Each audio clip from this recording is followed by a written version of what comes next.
हाँ, हेरोदेस राजा के दिनों में जब यहूदिया के बैतलहम में यीशु का जन्म हुआ, पूर्व देश से कई ज्योतिषी यरूशलेम में आके पूछने लगे, हाँ, यहूदियों का राजा जिसका जन्म हुआ है वो कहाँ है? हमने पूर्व में उसका तारा देखा है और उसको क्या करने आए हैं? दंडवत करने आए हैं, प्रणाम करने आए हैं। हालेलुया। आगे पढ़े। ये सुन के हेरोदेस राजा उसके साथ सारा यरूशलेम घबरा गया। यहीं ठहर जाएंगे। यहां पे एक विशेष बात है जो ध्यान देने की है।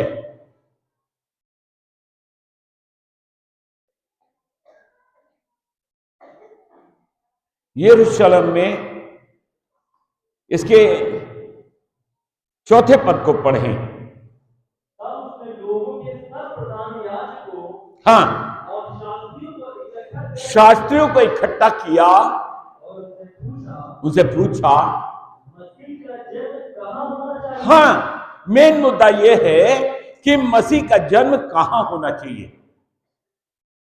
Hallelujah, hallelujah. मसीह का जन्म कहां होना चाहिए? एग्जैक्टली वो पूछ रहे हैं कि मसीह का जन्म कहां होना चाहिए, क्योंकि पूर्व में उन्होंने तारा देखा था और दोनों जहान का मालिक पैदा हुआ है, एक राजा पैदा हुआ है। इसकी भविष्यवाणी यीशु के पैदाइश के 700 साल पहले यशाया नबी ने कर दी थी और यशाया ने बोला था, तुम्हारे लिए एक बालक उत्पन्न होगा, तुम्हें पुत्र दिया जाएगा, प्रभुता उसके कांधे पे होगी और उसका नाम अद्भुत युक्ति करने वाला, पराक्रमी परमेश्वर और शांति का राजकुमार होगा। यह भविष्यवाणी यीशु के आने से पहले 700 साल पहले यशाया भविष्यवक्ता ने कर दी थी।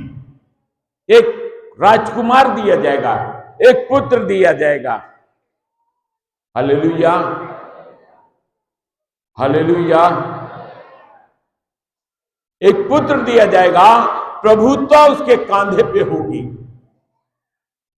वो दोनों जहान का मालिक पैदा हो चुका है, लेकिन लोग ढूंढ रहे हैं कि उसका जन्म कहां होना चाहिए। एक राजा पैदा होने वाला था, एक राजकुमार, शांति का राजकुमार पैदा होने वाला था। उसके लिए लोग ढूंढ रहे हैं कि आखिर ये ज्योतिषी लोग हैं जो ढूंढ रहे हैं कि उसका जन्म कहां होना चाहिए। और उसके साथ साथ हेरोदेस बादशाह, हेरोदेस राजा और पूरा यरूशलेम घबरा गया। आज भी जब यीशु की बात होती है तो लोग घबरा जाते हैं। हालेलुया। यीशु का जन्म कहां होना चाहिए? एग्जैक्टली हमें आज ये ढूंढने की आवश्यकता है कि यीशु का जन्म कहां होना चाहिए। क्या यीशु का जन्म राजघराने में होना चाहिए? नहीं। यीशु का जन्म हुआ कहां? बैतलहम में, एक छोटा सा कस्बा जिसकी गिनती कहीं पे भी नहीं होती। यहां पे एक जगह पढ़ दें, मीका की पुस्तक में उसका 2 अध्याय। हे बैतलहम, मिल गया बेटा? पढ़ दें 2 अध्याय उसके दूसरे, वो 5 अध्याय उसके दूसरे पद से पढ़ें। 5 अध्याय, हाँ पढ़ें। हे बैतलहम, हाँ, यदि तू ऐसा छोटा है, हजारों में भी गिनती नहीं होती, तो भी तुझमें से मेरे लिए एक छोटी सी जगह से, बिल्कुल छोटा, कोई सोच सकता है कि छोटी जगह से एक बड़ा अधिपति पैदा होगा, एक राजा पैदा होगा, एक राजकुमार दिया जाएगा। कहां से? छोटी सी जगह से। और वो छोटा सा जगह कौन सा है? यहूदा का बैतलहम। तू जो हजारों में भी गिनती नहीं किया जाता, तेरी गिनती हजारों में भी नहीं होती, उस छोटी सी जगह में यीशु को जन्म लेना था। क्योंकि मत्ती 2 में यही दिया गया है। मत्ती 2 में क्या अंकित है? यहां पे लिखा है, पढ़े बेटा, मत्ती 2।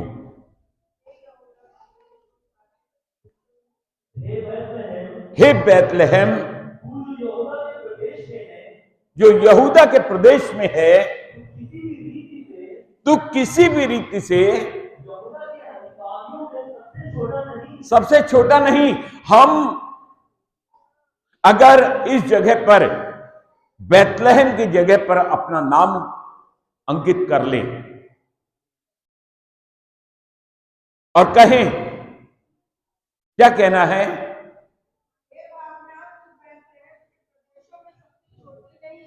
हां, भाभी ने अपना नाम बोल के बोला कि तू यहूदा के प्रदेश बैतलहम में छोटी नहीं है। क्या लिखा बेटा? क्योंकि तुझमें से एक अधिपति निकलेगा जो मेरी प्रजा इस्राएल की रखवाली करेगा। हाँ, कहां से? यीशु को जन्म कहां लेना है? आइए इसको देखें, यीशु का जन्म कहां होना चाहिए। आज हेरोदेस राजा पूछ रहा है कि यीशु का जन्म कहां होना चाहिए? यहूदा के सबसे छोटे स्थान में। मान लीजिए हम कहें कि हमारे अंदर होना चाहिए, हम तो गरीब हैं, हमारा कोई गिनती ही नहीं है। पतरस और यूहन्ना को लोगों ने देखा तो लोग कहने लगे, पतरस और यूहन्ना को देखा और ये जाना कि ये अनपढ़ और साधारण मनुष्य हैं। कहां जन्म हुआ यीशु का? पतरस और यूहन्ना के जीवन में, जो कि अनपढ़ और साधारण मनुष्य थे। आप यदि अपने आप को वो बैतलहम समझते हैं, जो यहूदा के देश में हजारों में भी गिनती नहीं किया जाता, आप कहते हैं कि मैं गरीब हूं, मैं कमजोर हूं, मैं लाचार हूं, मेरे अंदर मसीह कैसे जन्म ले सकता है? मसीह आपके ही लिए आया, परमेश्वर का पुत्र इसलिए आया कि गरीब से गरीब, कमजोर से कमजोर मनुष्य के भीतर वो जन्म ले। कुरिन्थियों के पुस्तक उसके 6 अध्याय में लिखा है, क्या तुम नहीं जानते कि तुम्हारी देह पवित्र आत्मा का मंदिर है?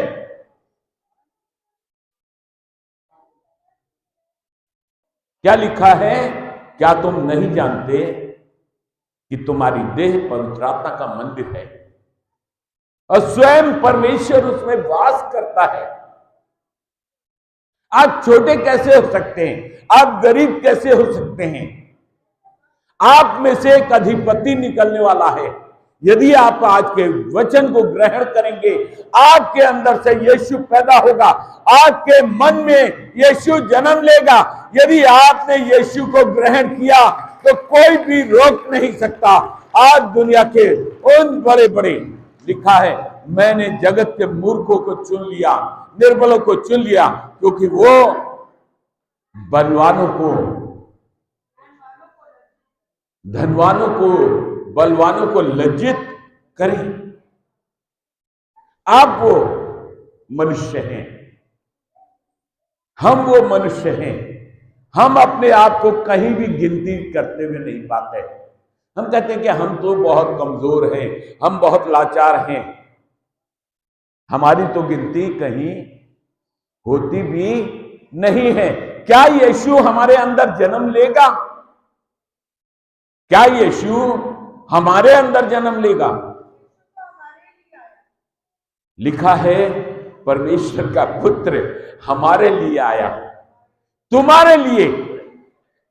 पुस्तक बोल रही है तुम्हारे लिए। यशायाह नबी 53 में दिया हुआ, तुम्हारे लिए एक बालक उत्पन्न होगा। किसके लिए? सब बोलिए, हमारे लिए। यीशु का जन्म कहां होना चाहिए? हमारे हृदय में। अपने दिल को चरनी सा तुम बना लो। हमारे लिए एक बालक उत्पन्न हुआ, प्रभुता हमें एक पुत्र दिया गया और प्रभुता उसके कांधे पे है। उसका नाम अद्भुत युक्ति करने वाला, पराक्रमी परमेश्वर और अनंत काल का पिता। आपका पिता, आपके बच्चों का पिता, आने वाले जनरेशन का पिता, बीती हुई जनरेशन का पिता, अनंत काल का पिता और शांति का राजकुमार। परमेश्वर का पुत्र लड़ाई झगड़ा सिखाने के लिए नहीं आया, कोई धर्म फैलाने के लिए नहीं आया।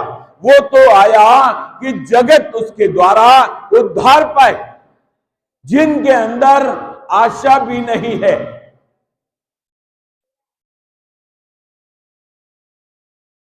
हमारे पास कोई आशा नहीं थी, लेकिन प्रभु ने मेरे जीवन को बदल दिया।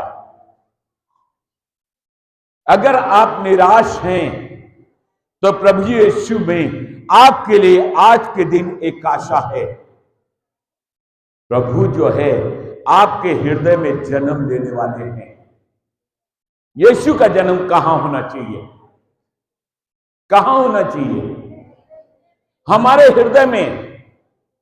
अपने दिल को चरनी सा तुम बना लो, लेगा जन्म वहां मसीह, उसको अपना लो। यदि आज आप भी ढूंढ रहे हैं हेरोदेस के तरीके से मसीह का जन्म कहां होना चाहिए, तो आज आपके लिए एक गुड न्यूज है, एक अच्छी खबर है कि मसीह का जन्म आपके हृदय में होने वाला है। आपको मसीह एक पुत्र दिया गया है, प्रभुता उसके कांधे पे है। उसका नाम अद्भुत युक्ति करने वाला, पराक्रमी परमेश्वर, शांति का राजकुमार, और उसकी शांति का कभी अंत नहीं होगा। राजाओं का राजा, प्रभुओं का प्रभु, जिसके आज हम जन्मदिन मना रहे हैं और जगह जगह पूछ रहे हैं कि मसीह का जन्म कहां होना चाहिए। मसीह का जन्म हमारे हृदय में, आपके हृदय में, हमारे मन में, आपके मन में मसीह का हृदय, मसीह आपके हृदय में जन्म लेने वाले हैं। क्या आप तैयार हैं? इसके लिए कोई धर्म की आवश्यकता नहीं है, क्योंकि परमेश्वर ने जब एक मनुष्य बनाया तो केवल मनुष्य बनाया। बात को समझिएगा, परमेश्वर ने जब मनुष्य बनाया तो केवल मनुष्य था, ना वो पंडित था, ना ठाकुर था, ना चमार था, ना भंगी था, कुछ नहीं था। हिंदू मुसलमान कुछ भी नहीं था, वो केवल एक मनुष्य था। और परमेश्वर ने एक मनुष्य बनाया और उसके अंदर अपनी आत्मा फूंक दी और वो जीवता प्राणी हो गया। कहीं भी पुस्तक ये नहीं बताती कि उसने कोई धर्म बनाया, और यीशु भी किसी धर्म को लेकर नहीं आए। यीशु आए कि जगत उसके द्वारा क्या पाए? उद्धार पाए। लिखा है मैं धर्मियों के लिए नहीं वरन पापियों के लिए आया हूं। भले चंगों को वैद्य की आवश्यकता नहीं। कभी आपने भले चंगे आदमी को डॉक्टर के पास जाते देखा? जी नहीं, उनको डॉक्टर की आवश्यकता नहीं है। लेकिन किसको है? बीमारों को। मैं बीमारों के लिए आया, मैं अपराधियों के लिए आया, मैं पापियों के लिए आया। आज यीशु ढूंढ रहा है आपको। क्या करने के लिए? आपके हृदय में जन्म लेने के लिए। क्या आप अपना हृदय खोल के उसे अपना उद्धारकर्ता ग्रहण करेंगे? अगर आप उसे अपना उद्धारकर्ता ग्रहण करेंगे तो मसीह आज आपके दिल में जन्म ले लेगा। कोई दुनिया की शक्ति नहीं रोक सकती। उसके लिए कोई धर्म का चोला पहनने की आवश्यकता नहीं है कि नहीं साहब हम ईसाई ईसाई खेलेंगे, हम हिंदू हिंदू खेलेंगे। नहीं, नॉट हिंदू, नॉट ईसाई, नॉट सिख, नॉट मुस्लिम, कोई भी नहीं।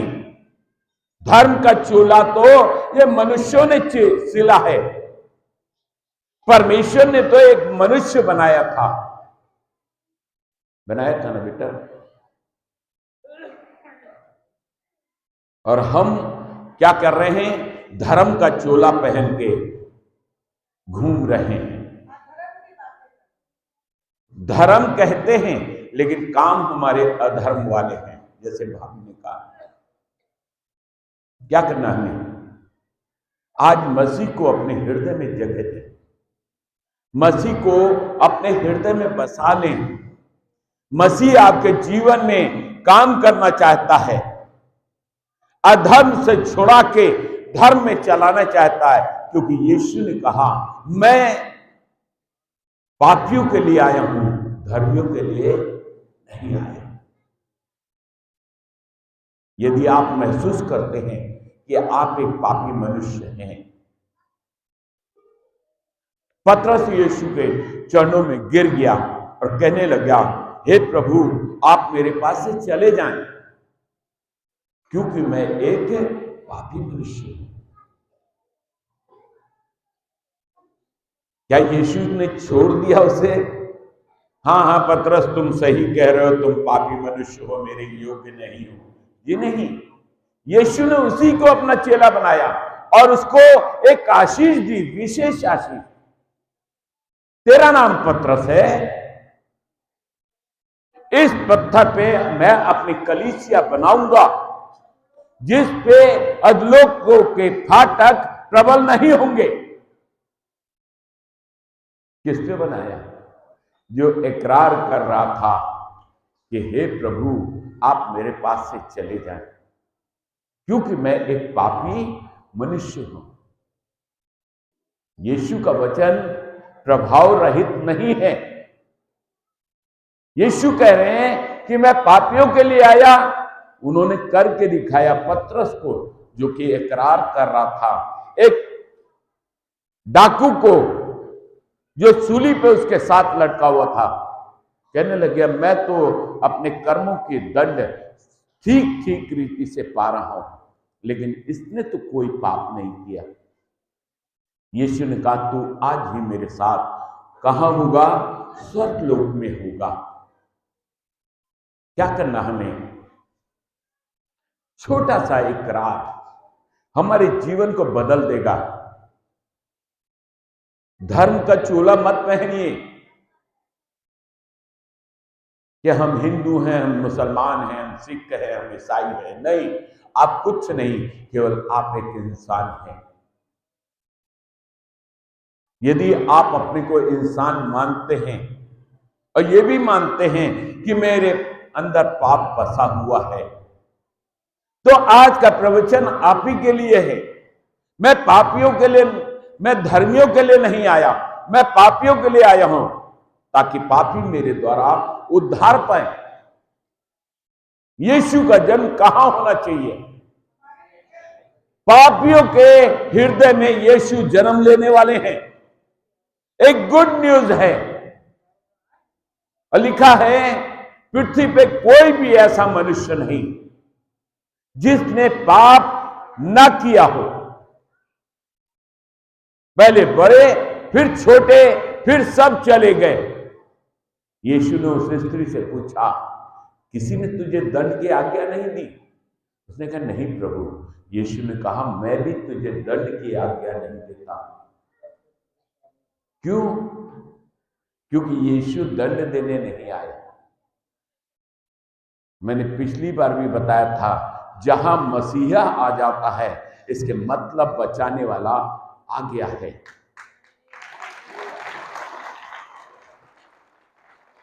यदि आज आप अपने जीवन को, अपने हृदय को चरनी सा बना लें, अपने हृदय को खोलिए, यीशु को आमंत्रित कीजिए, यीशु मेरे हृदय में आ जाइए। मैं तो इस योग्य भी नहीं प्रभु, मैं तो कहता हूं कि मैं पापी हूं, लेकिन आप मेरे लिए ही इस जगत में आए। यीशु कोई धर्म फैलाने नहीं आए। मैं आपको एक नहीं 1000 बार बताऊंगा कि यीशु किसी धर्म के प्रभु नहीं है। वो सृष्टि के कर्ता हैं। मनुष्यों के लिए वो आए। मनुष्य कौन है? हम हैं, आप हैं। अगर हम केवल मनुष्य होकर सोचे तो हम जो है विजय प्राप्त कर लेंगे। किसके ऊपर? मृत्यु के ऊपर। अनंत काल का पिता अनंत जीवन देने वाला है। क्या आप उस जीवन को ग्रहण करना चाहते हैं? क्या आप चाहते हैं कि मसीह आपके जीवन में आए? तुम नहीं जानते कि तुम्हारी देह परमेश्वर का मंदिर है और इसमें परमेश्वर स्वयं वास करता है। जो उसे नाश करेगा मैं उसे नाश कर दूंगा। ये ही यहोवा की वाणी है। अगर आप सोच रहे हैं कि मेरे मर जाने से जीवन खत्म, पाप खत्म, जी नहीं। आपको अनंत जीवन देने वाला प्रभु यीशु आज आपके हृदय में जन्म लेने के लिए तैयार है।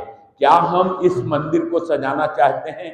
क्या हम इस मंदिर में यीशु को ग्रहण करना चाहते हैं? क्या हमने यीशु को अपना उद्धारकर्ता माना है? क्या हम चाहते हैं कि हमारे जीवन से यीशु के बातें दिखाई पड़े?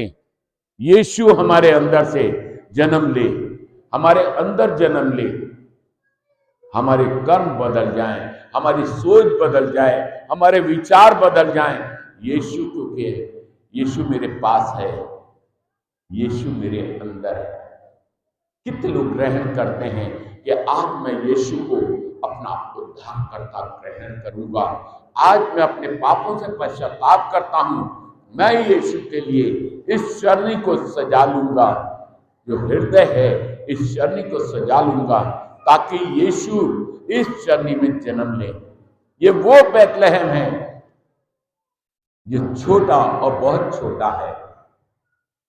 यदि आप चाहते हैं कि मैं आपके लिए प्रार्थना करूं तो अपना बायां हाथ छाती पर रखिए और दाहिना हाथ स्वर्ग की तरफ उठाइए। प्रभु आपके हृदय में जन्म लेने वाले हैं।